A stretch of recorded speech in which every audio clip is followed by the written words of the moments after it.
The scent of white lilies was suffocating in the car, a sickly sweet reminder that exactly 365 days had passed since the silence first took over the house. Clara had always said lilies were proof that beauty could rise from the dirtiest soil. But as the tires crunched onto the gravel driveway of the home designed 40 years ago, the flowers on the passenger seat were forgotten that a massive, rusted dumpster sat on the front lawn, its steel bolt crushing the hydrangeas Clara had planted the week before her diagnosis. It wasn't filled with drywall or old shingles. Protruding from the top, jagged and unmistakable, was a wooden easel. Next to it, torn in half like a piece of scrap paper, was the canvas Clara had been working on the day she died, a watercolor of the coast where the honeymoon had been spent. Stepping out into the biting air, the cold didn't register. There was only the dumpster. Arthritic fingers gripped the freezing metal rim, pulling the canvas free.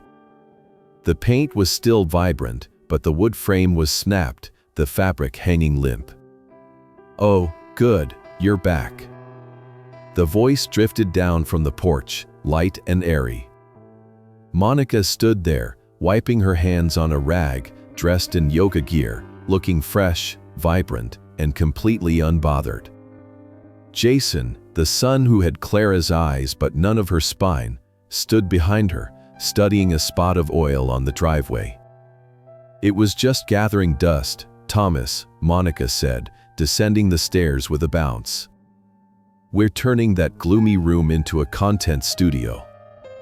The natural light is wasted on old hobbies." She gestured to the dumpster, to the life's work of the woman who had welcomed her into this family. "You threw her art in the trash," the words came out quiet, flat, barely a whisper. "We decluttered," she corrected, stepping closer. She pulled a glossy trifold brochure from her pocket and held it out. "And honestly, it's time we talked about your living situation. This house, it's too much for you. It's morbid." The brochure read, "Sunset Meadows, Affordable Assisted Living." Beneath it was a white envelope. A 30-day eviction notice. "Jason and I think it's best if you transition," she continued, her smile not reaching her eyes. "We need the space to grow our brand." The wind picked up, rustling the torn canvas. They expected a scream. They expected the grief-stricken old man to break down. Instead, the canvas was carefully folded and tucked under an arm. 30 days was all that was said. "It's generous, really," Monica called out as she turned back to the house. Without another word, the path led past them, past the dumpster, and into the library. The door was locked. The wall safe behind Clara's portrait was opened. Inside sat a single red binder, its spine labeled in Clara's elegant script. For when they forget who fed them, the leather cover was cool to the touch, heavy with the weight of foresight. Clara had been a corporate shark, the kind of lawyer who drafted contracts that could strangle a multinational corporation without leaving a bruise. But at home, she had been soft, artistic, and endlessly patient. It seemed she had reserved one final act of ruthlessness for the people she loved the most, just in case love wasn't enough to keep them honest. The first page wasn't a legal document. It was a handwritten letter, the ink slightly smudged as if a left hand had dragged across the page too quickly. "My dearest Thomas, if you are reading this, I am gone, and the wolves are at the door. I pray I am wrong. I pray this binder gathers dust until the house falls down around you. But I watched Monica look at my engagement ring during Sunday dinner last week. She didn't see the sentiment, she saw the appraisal value, and Jason, our sweet, pliable boy. He wants to be strong, Thomas, but he confuses strength with pleasing the loudest person in the room. If they try to move you, if they try to erase me to make room for their aesthetic, if they forget that you designed the floorboards they walk on, turn the page. A lump formed in the throat, hard and painful. She had seen it all. While she was dying, while her body was failing, her mind was already building a fortress to protect the man she was leaving behind. The tears finally came, not for the eviction, but for the sheer magnitude of her protection. Turning the page, the tone shifted from eternal warmth to cold, hard jurisprudence at the Clara Vance revocable trust. Addendum 14, the Life Estate and Conduct Clause. The legal jargon was dense, but the architects I saw the structure immediately. The house had never been transferred to Jason. Not really. The title was held by the trust. Jason had been granted conditional occupancy dependent on the peaceful enjoyment of the life tenant, Thomas, and then, there it was. Paragraph B, highlighted in yellow, in the event of constructive eviction, harassment, or any attempt to displace the life tenant, the trust shall immediately dissolve all assets benefit to the secondary beneficiaries, Jason and Monica Vance. Ownership of the property shall revert to the Clara Vance Animal Welfare Foundation. A laugh bubbled up, dry and sharp. A shelter. She was going to give the house to the stray cats Monica despised, rather than let her turn the art studio into a content room. Outside the heavy oak door, the muffled sounds of furniture being dragged across the floorboards drifted in. They weren't waiting 30 days. They were starting now. The scraping sound was likely the antique armoire in the hallway, a piece Clara had restored by hand, being shoved aside to make room for something modern, something beige. The binder was closed with a snap. The plan was simple, but it required patience. It required the kind of discipline learned from drafting blueprints where a single millimeter of error could collapse a roof. To trigger the clause fully, the eviction had to be undeniable. It had to be public. It had to be executed with malicious intent. The brochure for Sunset Meadows still sat on the desk. The cheap paper felt gritty under the fingertips. They wanted a frail old man. They wanted a victim who would shuffle away quietly to make room for their ambition. The tuxedo hanging in the back of the closet hadn't been worn since the funeral. It would need pressing. Walking to the library door, the handle felt cold. Opening it, the hallway was in chaos. A mover's crew, hired efficiently fast, was already hauling boxes of books toward the back exit. Jason stood directing them, looking everywhere but at his father. "We're just getting a head start, Dad," Jason mumbled, clutching a tablet like a shield. "You know how dust affects your allergies." Of course, the reply was smooth, devoid of anger. "You're very thoughtful, Jason." Jason blinked, surprised by the lack of resistance. He had braced for a fight, for a lecture. The compliance threw him off balance. "Right. Well, we can help you pack your clothes later." "No need," the words hung in the air, calm and final. "I can manage my own inventory." Walking past him, toward the master bedroom that was no longer technically his, the decision was made. They would get their renovation. They would get their party. But when the dust settled, they would learn that a house is only as strong as its foundation, and they had just taken a sledgehammer to theirs. The cardboard boxes arrived within the hour, flattened and brown, smelling of industrial glue. They were stacked in the hallway like tombstones waiting to be engraved, a silent testament to how quickly a lifetime of residency could be reduced to cubic feet. To the outside observer, the scene was one of defeat, an old man shuffling between the dresser and the bed, folding wool sweaters and placing them into the abyss of a medium packing crate. But inside the mind, the gears of the architect were turning with cold precision. Every shirt folded was a brick in a wall of deception. Every nod of resignation was a reinforced steel beam supporting the trap. The red binder lay open on the small reading table by the window, hidden beneath a stack of Architectural Digest magazines from the 1990s, the very stack Monica had complained smelled like old paper and stagnation. Clara's instructions for this phase were specific. She had anticipated the psychology of the usurper perfectly. They will move fast, Thomas. Greed is impatient.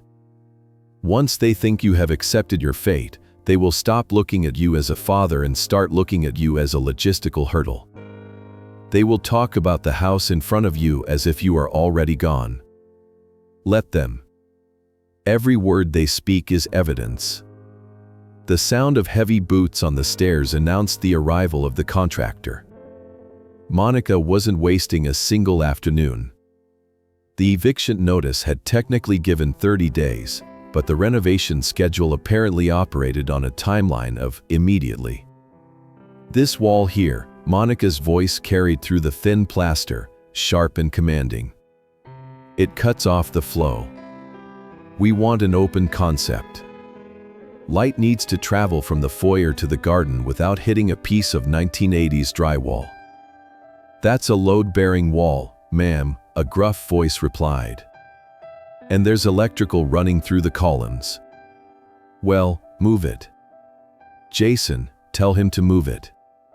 Just figure it out. Jason's voice was softer, laced with the exhaustion of a man constantly trying to keep a leaking boat afloat. Whatever it costs. Inside the bedroom, the irony was sharp enough to draw blood. That 1980s drywall hid the steel support beams that held the second floor and the master suite they coveted from collapsing into the kitchen. Removing it without the original blueprints, which were currently locked in the safe downstairs, would cost a fortune. They didn't have. A knock at the door frame interrupted the packing.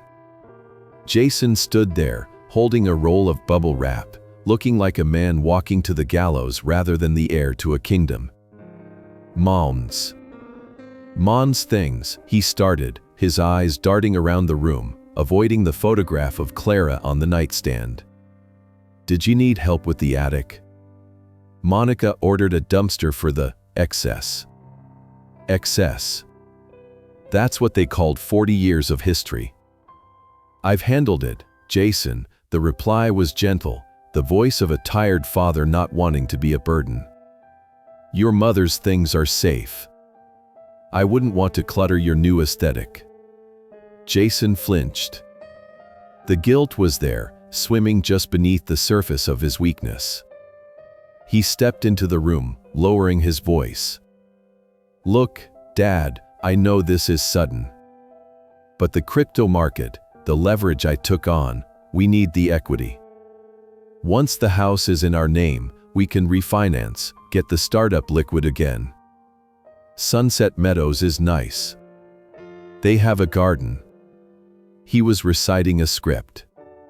The words didn't fit in his mouth. I understand, the lie came easily now. You have to do what's best for your family. I'm just an old man with too much space. Jason exhaled, a visible release of tension. He had expected a fight. He had expected guilt trips.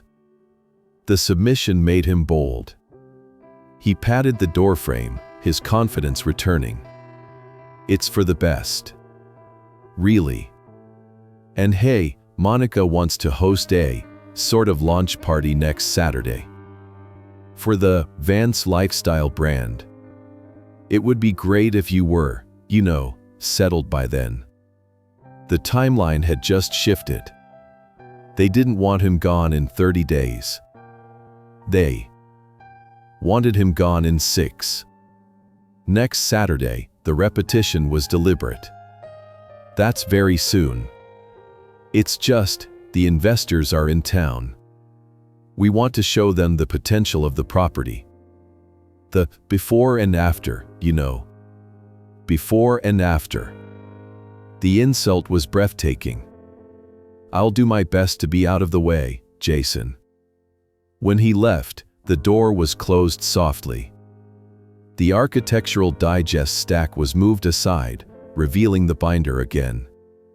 A pen was taken from the pocket, and the date and time of the conversation were logged in the margin of the Constructive Eviction log, date January 12th. Incident, attempted coerced vacancy for commercial gain. Witness, Jason Vance. Clara's legal notes on page 4 were explicitly clear. The life estate is granted for residential purposes only. If the remainder men, Jason/Monica, attempt to utilize the property for commercial enterprise while the life tenant is in residence, or if they attempt to alter the structural integrity of the home to facilitate such business, the trust is breached. They were walking blindly into a minefield. Later that afternoon, the sun dipped below the tree line, casting long, bruised shadows across the lawn. The dumpster was still there, a metal scar on the landscape. From the window, Monica could be seen directing the workers. She was pointing at the old oak tree, the one with the tire swing that Jason had played on as a boy. "It blocks the view of the street," she was saying, her hands framing the air. "We need curb appeal. Chop it." The glass of water in the hand trembled, not from age, but from a cold, simmering rage. That tree had been planted the day they moved in. It wasn't just wood and leaves, it was the anchor of the front yard, but the window remained closed. No scream was issued. To save the house, the destruction had to be allowed, up to a point. The renovation reveal party was the key. If they announced the house was theirs in front of witnesses, if they showcased their ownership while the true owner was being forced out, the trap would snap shut with the force of a guillotine. The phone on the desk was picked up. A number, memorized decades ago, was dialed. Henderson and Associates. The voice on the other end was crisp. "It's Thomas." The words were spoken into the receiver with quiet authority. "Prepare the filing for the foundation. And tell Henderson to clear his schedule for Saturday night. I'm going to need a +1. The sound of the sledgehammer striking plaster was not just a noise, it was a physical assault on the senses, a dull, bone-rattling thud that vibrated through the floorboards of the second story. Dust, ancient and chalky, billowed out from the cracks under the doorframe, coating the hallway runner in a fine, white shroud. It tasted of gypsum and old pine, the very taste of the house's skeleton being pulverized. Navigating the stairs required stepping over rolls of industrial plastic and coils of heavy-gauge wire.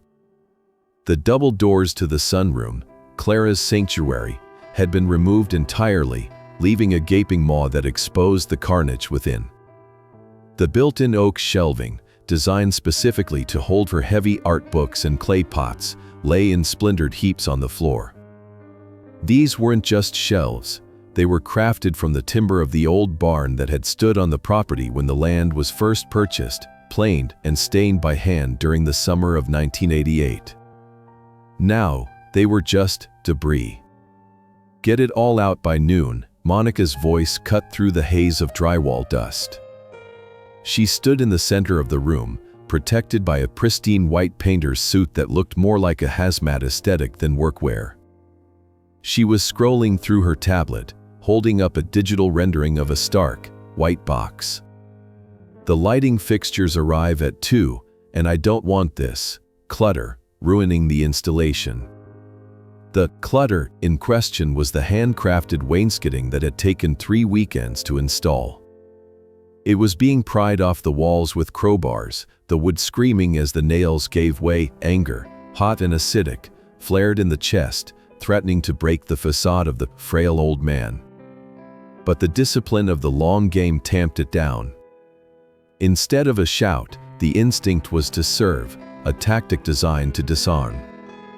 A tray was retrieved from the kitchen, loaded with condensation-slicked glasses of ice water. Walking into the demolition zone, the tray rattled slightly, not from fear, but from the sheer unnaturalness of offering hospitality to the executioners of one's memories. One of the younger workers, a boy no older than 20 with sweat cutting tracks through the dust on his face, paused. He looked at the water, then at the old man holding it, shame flickering in his eyes. He knew. Workmen always know when they are destroying a home versus renovating a house. "Thanks, boss," he muttered, wiping his hands on his jeans before taking a glass. "Sorry about the noise. We're trying to be quick." "Thomas." Monica didn't look up from her screen, though her tone sharpened. "You really shouldn't be in here without a hard hat. It's a liability. And honestly, isn't it time for your nap? You look dusty." She waved a hand as if shooing away a fly. The dismissal was absolute. In her mind, the transition was already complete. The man standing there was no longer the owner, or the father-in-law, or even a person. He was a residual tenant, a ghost that hadn't yet realized it had been exorcised. "Just wanted to make sure everyone stayed hydrated," the reply was soft, wheezing slightly for effect. "I remember how hot this room gets in the afternoon. Clara used to keep the windows open for the breeze." "Well, the windows are being replaced with thermal pane smart glass tomorrow," Monica snapped, finally glancing over. "No more breeze. Climate control is better for the equipment." From the hallway, a loud ripping sound tore through the conversation. Jason was standing there, watching two men wrestle the oversized velvet armchair through the narrow frame. It was the chair Clara sat in to read while the blueprints were being drawn late at night. The fabric had caught on a nail, tearing with a sickening sound that mimicked skin breaking. "Careful with that." Jason flinched, his hand reaching out instinctively before dropping back to his side. "It's going to the dump anyway, Jace," Monica sighed, turning her back to the scene. "It smells like mothballs and sadness. Let it go." Jason looked at his father, then of his wife, and finally at the floor. "Right," he mumbled. "Just don't scratch the door frame." The tear in the velvet was the final permission needed. Any lingering doubt, any biological imperative to protect the son who was currently letting his wife call his mother's legacy sadness, evaporated in a cloud of plaster dust. The bridge was burned. They were just lighting the match on their end, unaware that the fire was traveling toward the dynamite stored in the foundation. "You're right, Monica," the voice was steady, mild. "I'll get out of your way. Wouldn't want to be a liability." Turning back toward the library, the sound of the saw starting up again was no longer the sound of destruction. It was the sound of a trap being baited. The red binder was waiting. The timeline had to be accelerated. If they were destroying the physical evidence of Clara's life, the legal evidence of her will have to be deployed with lethal precision. Once inside the safety of the library, the foam was lifted. The contact list was scrolled past Jason, mobile, to a number that hadn't been called in a year. Henderson, the voice on the other end was gravelly and sharp. "It's Thomas. You were right about the constructive eviction clause. They're gutting the sunroom." A pause on the line, followed by the rustle of paper.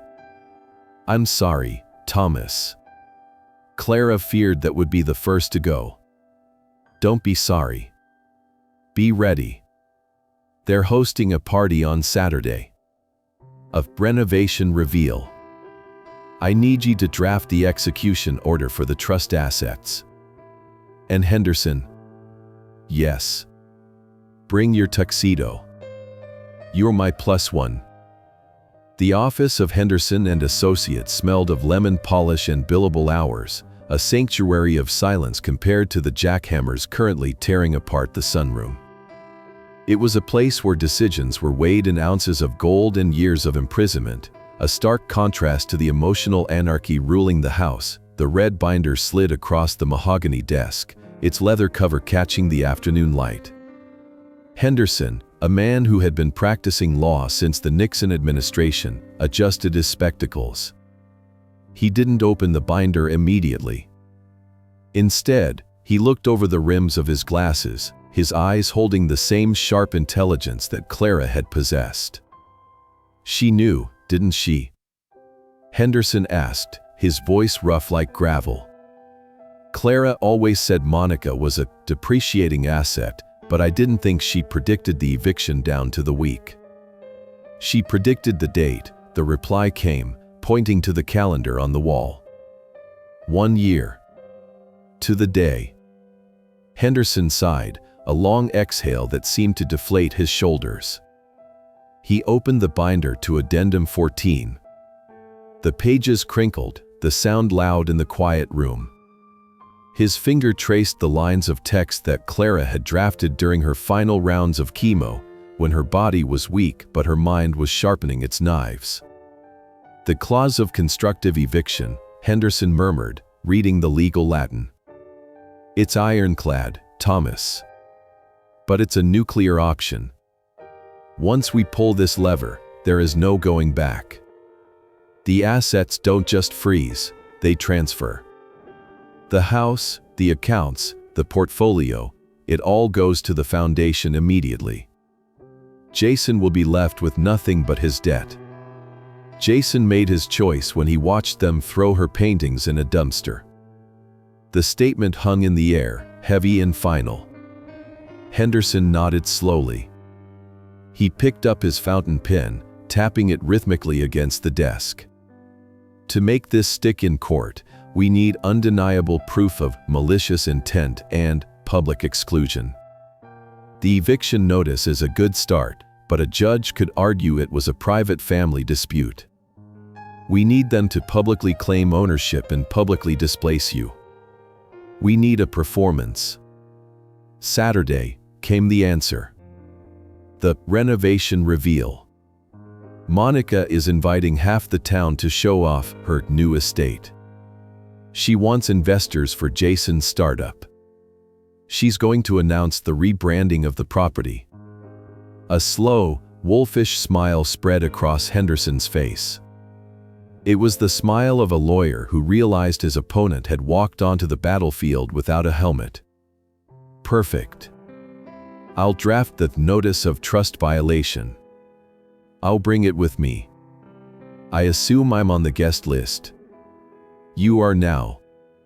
+1. Leaving the office, the city air felt cleaner, charged with a static energy that hadn't been felt in months. The drive back to the house was executed in a daze of calculated anticipation. Upon arrival, the transformation of the property was nearly terrifying in its speed.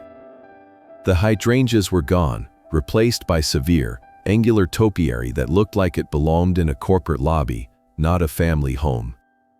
The front door, a beautiful solid oak piece with a brass knocker, was being unhinged.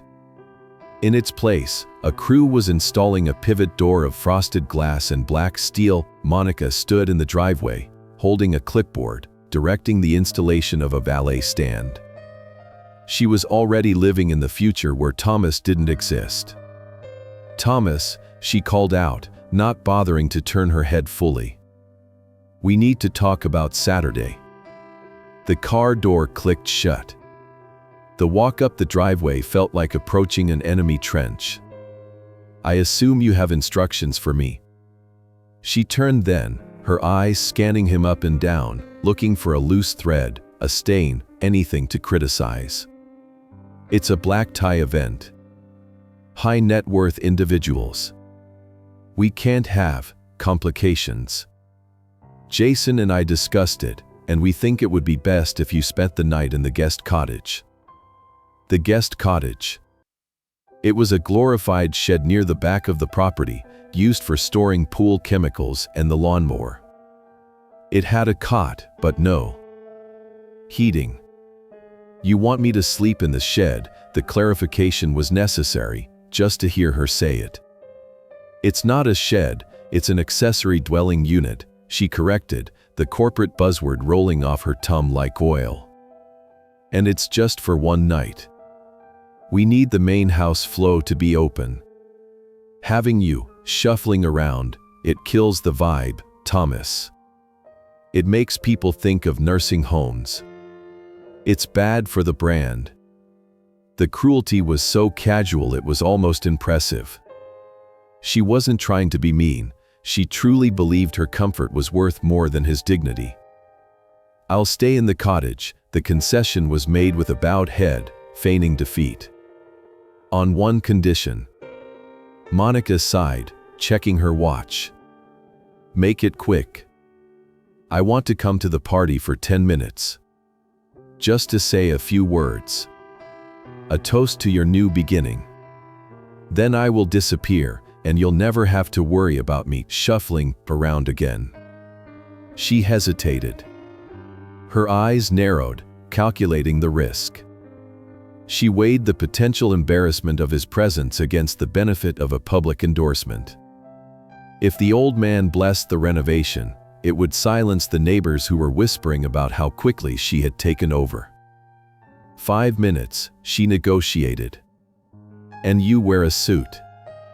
A clean suit. No rambling about the good old days. 5 minutes. And I promise, the speech will be unforgettable." "Fine," she dismissed him, turning back to the valet stand. "The cottage is unlocked. You might want to move your bedding out there tonight. We're staging the master bedroom tomorrow." Walking away, the gravel crunching underfoot, a sense of peace settled in. She had just given the order. She had just banished the life tenant to an unlivable outbuilding to facilitate a commercial event. She had just handed Henderson the final nail for the coffin. The guest cottage was cold and smelled of chlorine. But sitting on the edge of the cot, watching the lights of the main house blaze through the night, the cold didn't matter. The house looked like a ship blazing with lights, unaware it had already struck the iceberg. The red binder sat on the knees, closed for now. The script was written. All that was left was the performance. The structure Monica had generously labeled an accessory dwelling unit was, in reality, a glorified potting shed with a cot shoved against the north wall. The air inside smelled faintly of chlorine and damp earth, a stark contrast to the scent of roasted fig and expensive perfume drifting across the lawn from the main house. Through the single, grime-streaked window, the residence looked less like a home and more like a lantern, every window blazing with golden light, signaling to the wealthy of the county that the Vance family had arrived. The guests arriving in their German sedans and Italian sports cars, the estate was a masterpiece of modern integration. To the man sitting on the edge of the cot, shivering slightly in his undershirt, it was a crime scene. The tuxedo hung from a rusty nail on the back of the door, preserved in a plastic dry-cleaning bag. It was a midnight blue bespoke piece, tailored in London 20 years ago for an award ceremony where the American Institute of Architects had honored the firm's lifetime achievement. Clara had chosen the fabric. She had tied the bow tie that night, her fingers lingering on the silk, whispering that he looked like a dangerous man disguised as a gentleman. Tonight, the disguise was necessary. Outside, the crunch of gravel under tires was constant. Valets in red vests were sprinting back and forth, parking cars on the very lawn where Thomas had taught Jason to throw a baseball. The grass would be ruined by morning, churned into mud by the weight of luxury, but the grass didn't matter anymore. The land itself was about to reject its occupants. Dressing was a slow, deliberate ritual. The cufflinks were gold, engraved with the initials TV, Thomas Vance. They felt heavy, like ammunition. The shirt was crisp, the starch providing a kind of armor against the indignity of the setting. The mirror above the utility sink was cracked, fracturing the reflection into jagged shards, but the face staring back wasn't the defeated retiree Monica had banished. It was the face of the architect. A text message buzzed on the phone sitting on the wobbly side table. Sender, Henderson, message, the stage is set. I'm by the fireplace. They've removed the mantle. That was where Clara's ashes had rested until 3 days ago. Now, presumably, it was a sleek, floating slab of concrete or marble, devoid of sentiment. Stepping out of the cottage, the night air was biting, but the adrenaline surging through the veins provided its own heat. The shadows of the oak trees stretched long and dark across the yard, offering cover until the very last moment. From this vantage point, the party was a silent film, mouths moving, glasses clinking, heads thrown back in laughter, framed by the new floor-to-ceiling windows that had replaced the cozy base seating. The walk across the lawn was measured. There was no rush. The agreement with Monica was for a 5-minute appearance, a brief cameo to legitimize their tenure before fading back into obscurity. She wanted a prop. She was about to get a protagonist, approaching the new pivot door, a monstrosity of glass and black steel that looked more suited to a tech startup than a family residence. The bass of the music began to thump against the chest. It wasn't jazz or classical, the music that had filled these halls for decades. It was a rhythmic, ambient house beat, designed to fill silence without demanding attention. The security guard at the door, a burly man with an earpiece, stepped forward to block the path.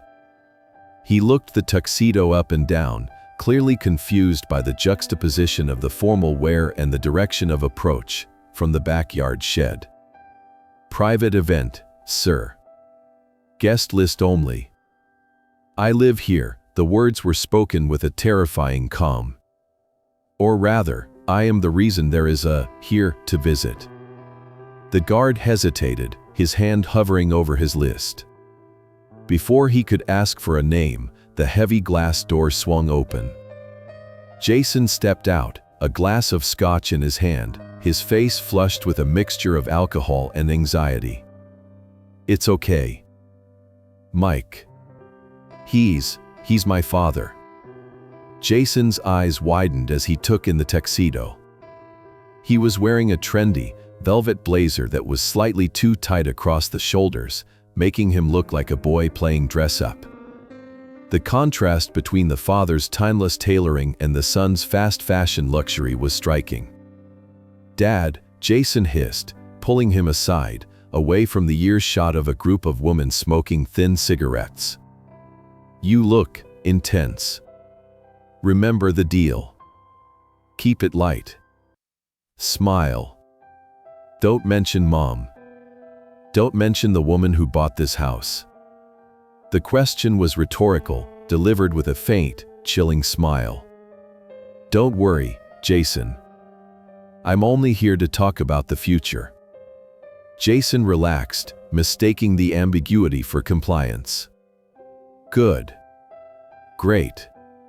Monica is in the great room. She's about to make the toast. Just wave, say congrats, and then maybe head back. We'll bring you a plate of food later. Lead the way." Entering the house was a physical blow. The walls had been painted a sterile, gallery white. The vintage rugs were gone. The furniture was sharp, angular, and uncomfortable. Strangers filled the space, investors, influencers, people who looked at the architecture not as a shelter, but as a backdrop for their own vanity. In the center of the room, standing on a raised platform where the grand piano used to be, was Monica. She held a microphone, glowing in a silver sequin dress that caught every light in the room. She looked triumphant. She looked like a queen surveying her conquered lands, and there, in the corner, leaning against a wall that had been stripped of its family photos, stood Henderson. The old lawyer held a flute of champagne, but he wasn't drinking. His eyes locked onto the tuxedo. He gave a barely perceptible nod. The trap was primed. The audience was assembled. It was time for the life tenant to speak. The ambient house music thrummed through the floorboards, a synthetic heartbeat that felt alien in a home built on timber and tradition. The gallery white walls, stripped of the family portraits and the watercolor landscapes, reflected the harsh LED lighting, turning the living room into something resembling an operating theater. Strangers in designer silk and velvet leaned against the newly installed quartz countertops, their laughter sharp and brittle, discussing market caps and engagement metrics while spilling Pinot Noir on floors that had been hand-sanded 30 years ago. The silent observer navigating the periphery of the room, the scene was a masterclass in erasure. Every choice Monica had made, from the furniture to the guest list, was a deliberate act of colonization. She hadn't just moved in, she had conquered. "Can you believe the potential?" a woman in a backless dress whispered to her companion, gesturing toward the bay window where Thomas's drafting table used to sit. Monica said they had to get the place. Apparently, the previous owner was a hoarder. The accusation hung in the air, ridiculous and cruel. The hoarding had been a library of architectural history and a collection of first-edition classics. But history, to the people in this room, was just debris to be cleared for the next trend. Near the fireplace, now a gas-insert monstrosity devoid of soot or soul, Monica held court. She radiated a frantic, high-wattage energy, her hand resting possessively on Jason's arm. Jason, for his part, looked like a prop. He nodded at the right times, smiled when nudged, but his eyes kept darting toward the hallway, as if checking for an escape route. "It's been a project, truly," Monica's voice projected over the low hum of the music, amplified by the microphone she gripped. "Jason and I wanted to honor the structure, of course. But we also needed to breathe life into it. Make it relevant for the modern era." A ripple of polite applause moved through the crowd. "And, of course," she continued, her tone shifting to a practiced solemnity, "we had to make difficult decisions for the family. Thomas, well, you all know Thomas. He's held on for so long. But the upkeep of a place like this, it's cruel to expect him to manage it. That's why we're so relieved to have found him a spot at Sunset Meadows." The lie was smooth, coated in concern. She wasn't evicting him, she was rescuing him.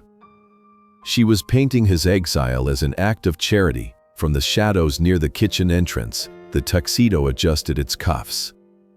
The time for invisibility was over. Henderson, standing by a pillar that still bore the faint pencil marks of Jason's height chart, painted over, but the indentation remained, caught the movement. The lawyer didn't smile. He simply placed his champagne glass on a passing tray and tapped the breast pocket of his jacket. The documents were ready. The crowd began to part, not because they recognized the man in the midnight blue tuxedo, but because he moved with the kinetic energy of a predator entering a grazing field. There was no shuffle, no stoop. The spine was straight, the stride measured. The frail old man Monica had described to her guests was nowhere to be seen. In his place was the architect, the man who had designed skyscrapers in Chicago and museums in Berlin. And so, Monica raised her glass. "I'd like to propose a toast. To new beginnings. To the Vance legacy, reimagined." "To the legacy," the crowd murmured in unison. "A beautiful sentiment, Monica." The voice wasn't loud, but it cut through the room with the resonance of a cello string. The murmurs died instantly. Heads turned. The path to the raised platform cleared as if by biblical command. Monica froze. Her glass hovered halfway to her lips, her eyes widening as she took in the sight of her father-in-law. She had expected a confused pensioner in a cardigan, perhaps wandering in to ask for a glass of water. She had not expected this. Jason choked on his drink, coughing into his fist. "Thomas," Monica laughed, the sound jagged and nervous. We didn't think you were up for the festivities. Everyone, this is Thomas. He's having a good day, it seems." She was trying to reframe the narrative in real time, signaling to the guests that he was senile, unpredictable. "I'm having a magnificent day," the reply was smooth, the tone conversational but carrying to the back of the room. I couldn't miss the reveal. After all, it's not every day one gets to witness the dissection of their own life. Stepping onto the platform, the height difference became apparent. Monica, even in her heels, had to look up. The microphone was extended toward her, a silent request. "We're in the middle of a toast, Thomas," she hissed, pulling the mic away slightly, her knuckles white. "Go back to the cottage. Now." "You promised me 5 minutes, Monica," the reminder was whispered, audible only to her and Jason. "Don't make a scene. It's bad for the brand." The threat landed. She stiffened, glancing at the investors in the front row who were watching with rapt curiosity. She couldn't have security drag him out without shattering the image of the benevolent caretakers. She was trapped by her own vanity. With a tight, terrifying smile, she handed over the microphone. "Just a few words, Dad. Then you can rest." The metal mesh of the microphone was cool against the palm. Turning to face the room, the sea of faces blurred for a moment, then sharpened. These were the witnesses. The law required a public act, and Monica had delivered a packed house. "Good evening," the voice boomed, steady and authoritative. "Monica speaks of new beginnings. And she is right. Tonight marks the end of an era. For 40 years, I believed that a home was built on foundations of concrete and trust. I believed that family was the mortar that held the walls together." A silence, heavy and uncomfortable, settled over the room. The music had been cut by a confused DJ. But as an architect, I must admit, when a structure has become unsound, the gaze shifted to Jason, who was staring at his shoes, shrinking into his velvet blazer. When the rot sets in, you have two choices. You can paint over it, as my daughter-in-law has done so effectively with these walls. Or, you can demolish it. Henderson stepped forward from the back, opening a sleek, black leather folder. "Monica invited you here to celebrate her ownership," the address continued, the tempo accelerating. "She has presented you with a narrative of inheritance and transition. But there is a detail she omitted. A structural flaw in her blueprints. And since we are all here to celebrate the Vance legacy, I think it's only fair we read the fine print together." The silence that descended upon the great room was absolute, heavier than the oak beams hidden behind the new drywall. The ambient chatter of the investors died instantly, replaced by the sharp, collective intake of breath that precedes a public execution. The microphone in the hand felt cool and heavy, a gavel waiting to drop. Henderson moved with the slow, deliberate grace of a reaper. He didn't speak. He simply opened the black leather folder and extracted a single document, stiff parchment topped with a crimson seal. He held it out, not to the crowd, but to Monica. "This," the voice amplified by the speakers remained calm, almost professorial, "is the deed of trust for the property located at 442 Oak Lane. You might want to pay attention, Monica. It concerns your brand." Monica's hand trembled as she reached for the paper, but she didn't take it. She stared at the header, her eyes darting back and forth as if trying to find a loophole in the font itself. "You see," the explanation continued, addressing the room at large, "my late wife, Clara, was a brilliant woman. She understood that grief makes people vulnerable. But she also understood that greed makes people stupid." A nervous titter ran through the back of the room. Jason took a step forward, his face a mask of panic. "Dad, stop. We can talk about this later." "Don't, there is no later, Jason. There is only the clause you triggered 3 days ago." The page was turned in the folder. The sound of the crisp paper crinkling was the only noise in the room. "Ownership of this estate was never transferred to my son. It was placed into the Clara Vance Revocable Trust. Under the terms of the trust, I am the life tenant. This means I have the exclusive right to reside here, undisturbed, until my death." Jason and Monica were listed as secondary beneficiaries, meaning they would inherit the house only after I passed away naturally. The distinction hung in the air. The guests exchanged glances. The narrative of the generous children taking care of the aging father was beginning to dissolve. However, the tone hardened, the frail old man, facade dropping completely to reveal the steel beneath. Clara included a specific safeguard. Addendum 14, paragraph B. We call it the bad faith clause. Henderson pulled a second document from his jacket pocket. It was the crumpled brochure for Sunset Meadows and the eviction notice Monica had signed with a flourish just days prior. He held it up for the room to see. This is a 30-day notice to vacate, the lawyer's voice gravelly and projecting to the back of the room. Signed by Monica Vance. By serving this notice to the life tenant, and by moving him into an uninhabitable shed to facilitate a commercial event, you have legally defined your actions as constructive eviction. Monica's face went ashen, matching the stark white walls she had insisted upon. It was a transition plan. We were helping him. You were evicting him. The correction came swift and merciless into the microphone. And according to the trust, any attempt by the beneficiaries to displace the life tenant triggers an immediate liquidation of their interest. The room spun with the implication. The owners were not owners. They were trespassers who had just fired themselves.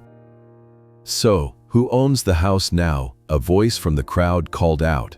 One of the investors, looking at his watch, calculating his exit. A small, genuine smile touched the lips for the first time that night. This was Clara's punchline.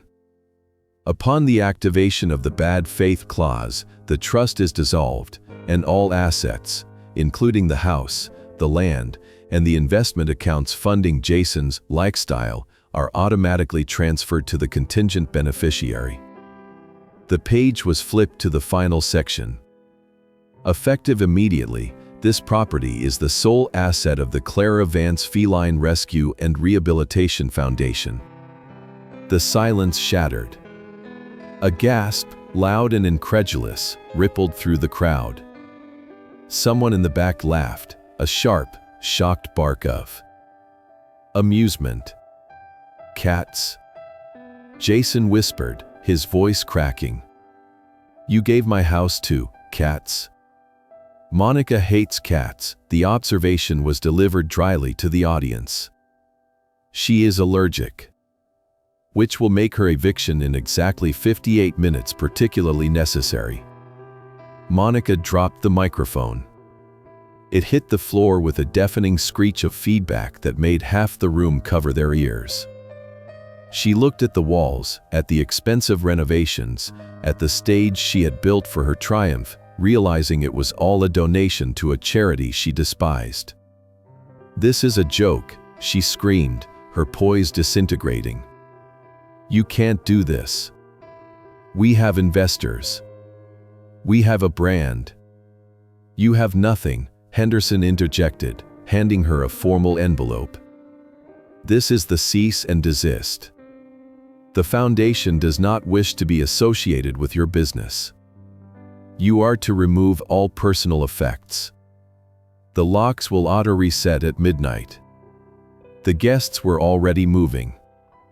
The influencers were putting away their phones, sensing the toxicity of the moment.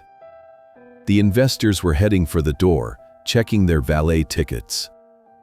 The illusion of the Vance power couple had evaporated, leaving behind only two greedy children and a very smart, very dead lawyer. I suggest you start packing. The final advice was offered with a nod to the door. I believe there are some boxes in the hallway. You might want to reuse them. It's good for the environment. Turning away from the wreckage of their vanity, the tuxedo felt lighter. The air in the room, once stifling with pretense, now felt clear. The architect had demolished the unstable structure. Now, the foundation could breathe. The exodus of the Vance lifestyle launch party was less of a departure and more of a tactical retreat. Champagne flutes were abandoned on the quartz countertops, half-eaten canapés were left to wither on silver trays, and the influencers, who had been live-streaming the event, suddenly found urgent reasons to cut their feeds. The air in the great room, previously thick with expensive perfume and self-congratulation, now smelled of panic and the ozone taint of a storm breaking. Henderson had already snapped his briefcase shut, the sound final and authoritative. He offered a slight, grim bow, not to the hysterical woman in the sequins, but to the portrait of Clara that was still missing from the mantel, and walked out the front door, his work complete, standing amidst the ruins of the party. The silence that followed the slamming of the last car door was deafening. Monica stood center stage, her chest heaving, her eyes darting around the empty room as if she could will the guests back into existence. Jason was slumped on the white leather sofa, head in his hands, a posture of absolute defeat. "You fixed this," Monica whispered, her voice trembling with a mixture of rage and disbelief. You rigged this. It's illegal. You can't just give away a $2 million asset to a cat pound. The foundation is a registered 501(c)(3) nonprofit. The correction was offered calmly from the shadows of the hallway. And the transfer is automated. Just like the security system. A thumb swiped across the cracked screen of the old smartphone, initiating a protocol written into the home's code 3 years ago. The house, designed to be a sanctuary, was about to become a fortress. Overhead, the recessed lighting flickered. The warm, golden ambience setting that Monica had programmed to flatter her guests died instantly. In its place, the utility setting roared to life, harsh, bright, clinical white light designed for cleaning crews and security suites. It washed out the room, exposing the scuff marks on the floor, the cheapness of the new furniture, and the frantic sweat beading on Jason's forehead. "What did you do?" Jason shielded his eyes against the glare. "I initiated the transfer protocol," the explanation was given while walking toward the front door. "Since the ownership has changed, the biometric data for the previous occupants is being purged. You have approximately 45 minutes before the perimeter locks engage. Once they do, they can only be opened by the foundation's director or the life tenant. You're locking us out." Monica shrieked, stumbling toward the foyer. "My clothes. My jewelry. The nursery furniture we just ordered." "The nursery is currently a storage room for Clara's weaving loom," the reminder was sharp. "And as for your personal effects, I believe Henderson mentioned the boxes. The foundation has a strict policy against squatter debris." A mechanical thud click echoed through the walls. The smart locks on the back doors had just engaged. The windows in the sunroom hummed as the automated shades descended, sealing the house tight. "Dad, please," Jason stood up, his voice cracking. He looked around the room, the walls closing in on him. "The loan, the business loan. It was collateralized by the house. If the title transfers, then the bank calls the note." The sentence was finished for him. "Immediate repayment. I imagine your investors, the ones who just watched you get evicted by your own father, will be receiving alerts on their phones right about now." The color drained from Jason's face until he looked like a ghost. He wasn't just losing a house, he was losing his identity. The tech CEO facade was crumbling, revealing the frightened boy who had never learned to stand on his own 2 feet.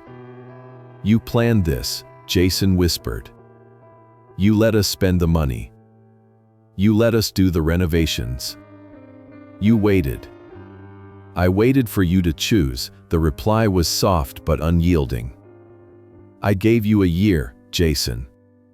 A full year to mourn your mother. A full year to ask me how I was doing. A full year. to treat this house with respect. Instead, you treated it like a piggy bank and me like a cockroach. The front door began to beep, a rhythmic, insistent warning tone.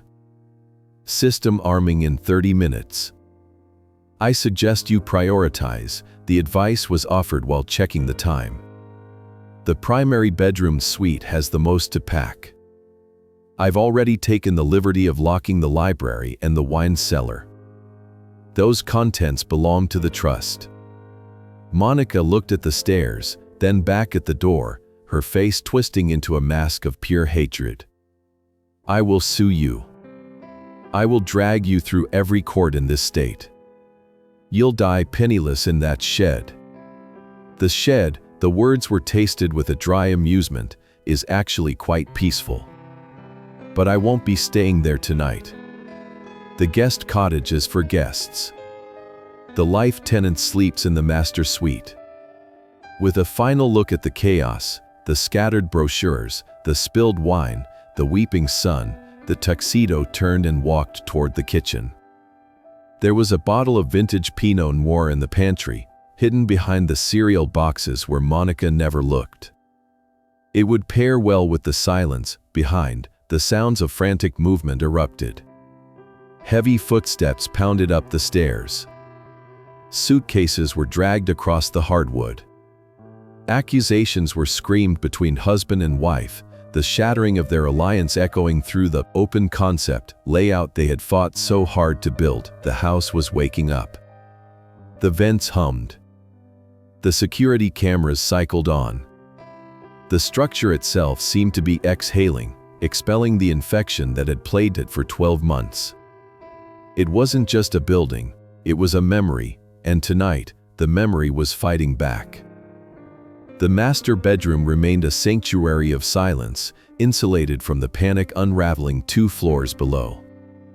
A single glass of the 2008 Pinot Noir, Clara's favorite vintage, sat on the windowsill, its dark surface reflecting the moonlight. The wine had breathed for exactly 20 minutes, just as she had always insisted, releasing notes of cherry and old leather that seemed to fill the room with her presence. Downstairs, the house sounded like it was being looted. The frantic thud of suitcases bumping against the banister, the screech of hangers being ripped from closets, and the shrill, incoherent shouting of Monica directed at the moving crew created a symphony of collapse.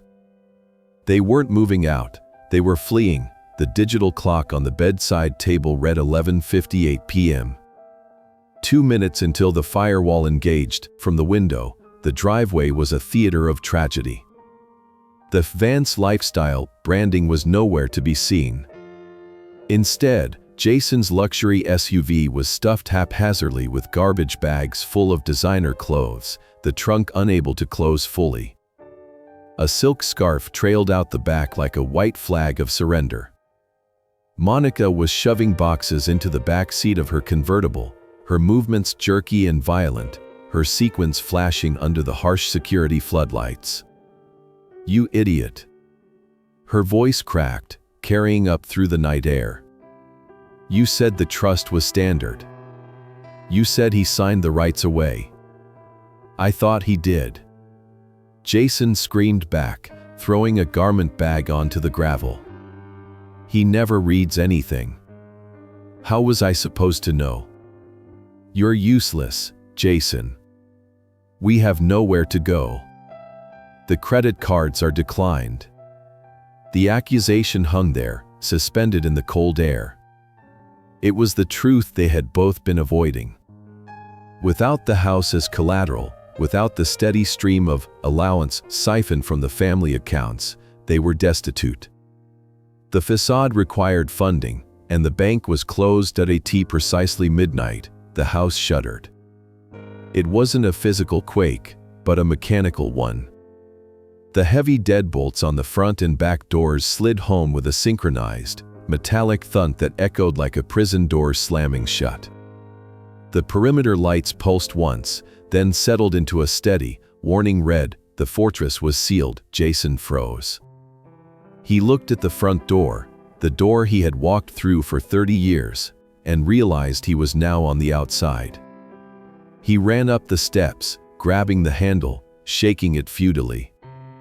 The biometric scanner on the frame flashed an angry orange, access denied.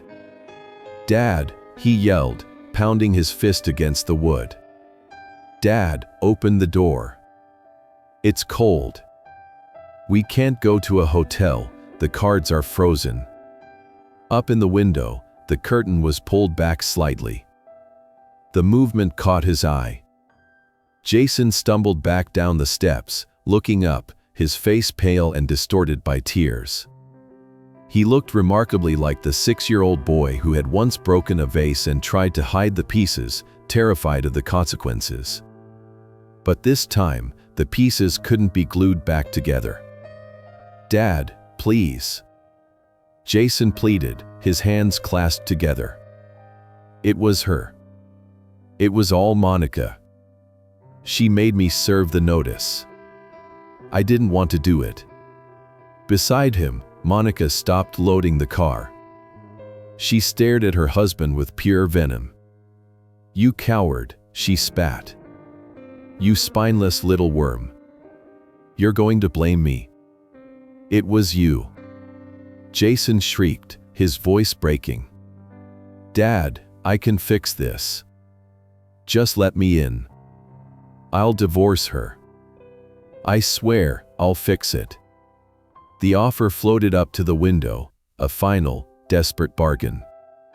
He was willing to trade his wife for a roof. He was willing to sell out his partner to save his comfort. It was the ultimate confirmation that the son Thomas had raised was gone, replaced by this hollow, grasping stranger. The glass of wine was lifted to the lips. The taste was rich, complex, and bitter. There was no joy in this victory, only the cold satisfaction of justice. The boy down there didn't need a father, he needed a bailout. And Clara had been very clear about bailouts. If he comes back begging, "Thomas, remember, you cannot warm a snake without getting bit."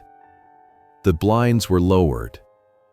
The barrier was absolute. Down on the lawn, the silence that followed the closing of the blinds was final. Jason stopped yelling.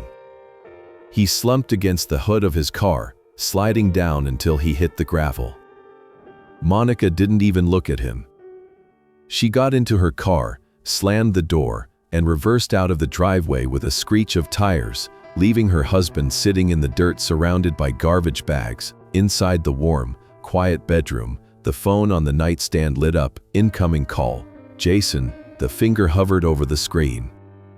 For a heartbeat, the instinct to answer, to soothe, to fix, flared up.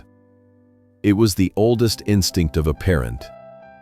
But then the image of the dumpster returned, the easel sticking out of the trash, the canvas torn in half, the button marked block contact was pressed. Then, delete, the phone went dark. The connection was severed. Turning away from the window, the room felt different. It was no longer a battlefield or a site of grief. It was just a room. The ghosts were quiet. The house settled into its foundations, humming softly with the security of the new protocol. The bed was turned down. The sheets were crisp. For the first time in a year, the sleep that came would be deep, dreamless, and entirely undisturbed. The morning sun filtered through the sheer curtains, painting the room in soft, forgiving hues of gold that had been absent for months. There was a profound, heavy silence in the house, not the silence of emptiness, but the silence of peace. The ambient hum of the refrigerator, the settling of the floorboards, the chirp of a cardinal in the oak tree, these sounds had returned, reclaiming the space from the noise of ambition and construction. Downstairs, the coffee maker hissed and gurgled, filling the kitchen with the rich, dark aroma of a fresh brew. It was a ritual that had been disrupted by green juices and protein shakes, but today, the kitchen belonged solely to the memory of the woman who had designed it. Stepping out onto the porch, the air was crisp, scrubbing the lungs clean. The driveway, however, told the story of the night before. Deep, chaotic furrows scarred the gravel, a violent signature left by tires spinning in desperation. A side mirror, sheared off in a haste to escape, lay glittering in the grass like a fallen star. It was the only debris left of the Vance lifestyle. By 9 a.m., the heavy rumble of a diesel engine shook the ground. The waste management truck had arrived, not to deliver more demolition equipment, but to remove the dumpster. The driver, a man with a weathered face who had serviced the neighborhood for years, tipped his cap. Finally getting rid of the eyesore, Mr. Vance, he called out over the roar of the hydraulics. "The decluttering is complete," was the reply, accompanied by a genuine wave. Watching the rusted metal container being hoisted into the air felt like watching a physical weight being lifted from the chest. The easel, retrieved the day before, was safe inside. The rest, the drywall, the shingles, the shattered remnants of the sunroom shelves, was hauled away, leaving the lawn bruised but breathing. The rest of the morning was spent in the library. The red binder sat on the desk, its job done. But there was one final task. On the workbench in the garage, the broken easel lay in pieces. The wood was splintered, a jagged fracture running down the central support. A bottle of wood glue and a set of clamps were retrieved. Repairing it required patience, the same patience it took to build a life, or to dismantle a lie. The watercolor canvas, torn down the middle, was laid out on a flat surface. It couldn't be seamlessly fixed, but it could be preserved. Carefully, the two halves were mounted onto a new backing board. The tear remained visible, a scar running through the coastline where the honeymoon had been spent. But the scar didn't ruin the image, it gave it history. It was proof that the memory had survived the attempt to erase it. Around noon, the phone buzzed. It was Henderson. "The filings are complete," the lawyer's voice was worn. "The foundation is officially the title holder." "And Thomas?" "I received a call from a frantic bankruptcy attorney representing your son. I told him to direct all inquiries to the feline residence." "And the cats?" "The first transport arrives on Thursday. 3 elderly tabbies who need a quiet home. I think they'll like the sunroom, once we put the glass back." A laugh, rusty and unused, escaped into the quiet garage. Monica's content studio was going to be a retirement home for geriatric cats. The poetic justice was absolute. Walking back into the house, the light hit the hallway in a way that illuminated the dust motes dancing in the air. They looked like spirits. Clara had always said that a house remembers who loves it. She had filled these walls with laughter, with arguments, with the scent of oil paint and roasting garlic. When she died, the fear was that her presence would fade. But she hadn't faded. She had simply moved into the structure itself. She was in the trust deed. She was in the safe. She was in the very locks that had barred the door against greed. The glass of wine from the night before still sat on the windowsill, untouched. It was poured into the sink, a libation to the earth. A fresh cup of coffee was taken to the back patio. Sitting there, looking out over the garden where the hydrangeas would need to be replanted, the solitude felt rich and full. The phone was silent. The driveway was empty. The guardian ghost had done her work. "You were right," the words were spoken aloud to the empty chair across the table. "Lilies do rise from the dirtiest soil." The wind rustled the leaves of the oak tree, a soft, answering whisper. The architect closed his eyes, finally, truly home. Clara's love wasn't just a soft touch or a warm meal, it was a fortress built from foresight. She knew that grief can blind us, leaving us vulnerable to the very wolves who claim to be part of the pack. But she also knew that true protection doesn't end when the heart stops beating. It echoes in the documents signed years ago, in the boundaries set in stone, and in the quiet dignity of a man who refuses to be erased. Thomas didn't win because he was louder. He didn't win because he fought dirty. He won because he understood that a home is more than just an asset class or a renovation project. It is the physical memory of a life well lived. And when that memory was threatened, the house itself rose up to defend him. For many of us, the hardest lesson is accepting that the people we raised, or the people we welcomed into our families, might not have our best interests at heart. We want to believe in the best of them. But as this story reminds us, you cannot warm a snake without eventually getting bit. And sometimes, the kindest thing you can do for yourself, and for them, is to let them face the cold consequences of their own choices. Have you ever been underestimated because of your age? Have you ever felt the stinging silence of a family member who views you as a burden rather than a blessing? Or perhaps, like Thomas, you've discovered that someone was fighting for you long after they were gone. We'd love to hear your story. Share your experiences in the comments below.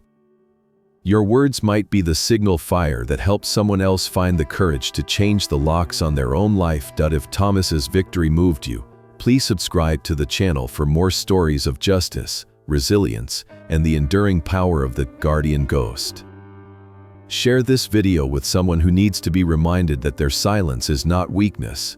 It is simply the calm before the storm. Until next time, remember, the foundation of a good life is respect. If someone tries to tear it down, don't be afraid to show them the door.